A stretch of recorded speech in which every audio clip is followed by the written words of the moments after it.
Assalamu alaikum wa rahmatullah wa barakatuh. Nous arrivons à la fin de cette unité et nous allons découvrir ensemble un cours qui est très important, qui va tout simplement nous expliquer les limites du voile, les limites du hijab shari, le voile dans notre législation. Allah subhanahu wa ta'ala a exigé de la femme en présence d'hommes qui lui sont étrangers, comme nous avons mentionné plus tôt, de couvrir l'ensemble de son corps, à l'exception du visage et des mains.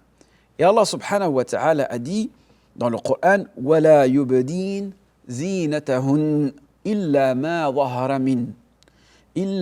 ظَهَرَ مِنْهَا وَلْيَضْرِبْنَ بِخُمُرِهِنْ عَلَى جُيُوبِهِنْ » C'est-à-dire, Allah subhanahu wa ta'ala nous dit dans le Coran qu'elles ne laissent paraître de leur beauté, et ici la beauté est mentionnée par le terme zina en langue arabe, que ce qui en est habituellement visible. D'accord ? Donc regardez la signification de zina.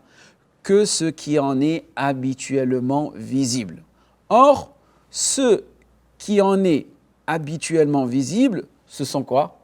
Le visage et les mains.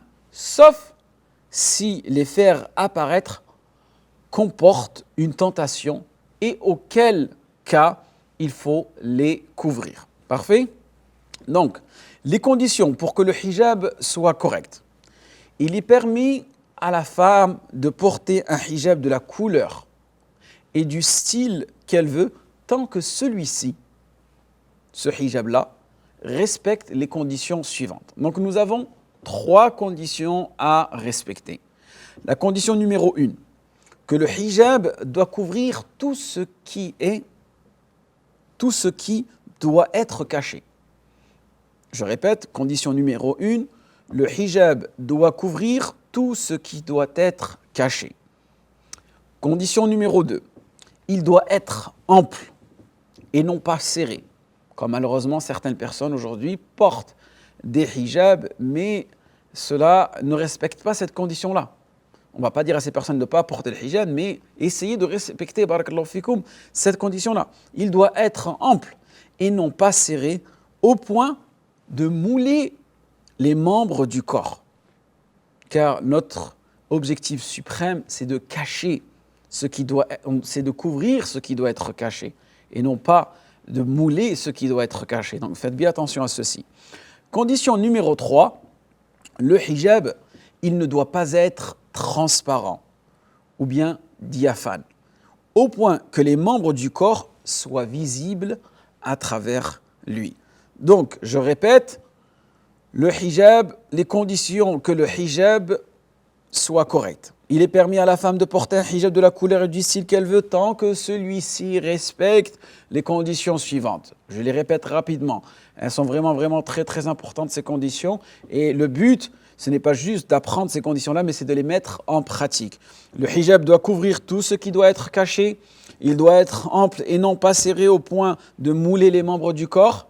Et la dernière condition, la 3e condition, il ne doit pas être transparent ou diaphane au point que les membres du corps soient visibles à travers lui. Donc voilà ce que nous avons pu découvrir à travers cette unité-là. Et aussi, ici, une petite citation, c'est que le voile, le hijab, préserve la femme, walillahi alhamd. Et il lui donne la possibilité de mener à bien sa mission au sein de la société de la manière la plus saine que puisse connaître l'humanité, walillahi alhamd. Donc, barakallahu fikoum, ce hijab ne doit pas être un frein pour vous, ne doit pas être une forme de punition. Ce hijab, bien au contraire, c'est une forme de vous épanouir, c'est une forme de protection qu'Allah subhanahu wa ta'ala nous a imposé, car Allah subhanahu wa ta'ala, n'oubliez pas cela, il nous veut du bien, walillahi alhamd. Donc, lorsque vous portez ce hijab, portez-le avec fierté, portez-le aussi avec sincérité, car c'est une adoration, tu te rapproches d'Allah subhanahu wa ta'ala lorsque tu portes ce hijab, et surtout aujourd'hui, le hijab est devenu une réelle protection et une réelle fierté et une réelle partie de l'identité du musulman. Même si ce hijab, ce bout de tissu, il est combattu, n'oubliez pas que ce hijab a un aspect symbolique. symbolique de la femme musulmane, d'une femme libre et d'une femme épanouie, en espérant que ce cours a été bénéfique pour vous et moi. Waffaqakumullah lima yuhibbu wa yarda. Assalamu alaikum wa rahmatullah wa barakatuh.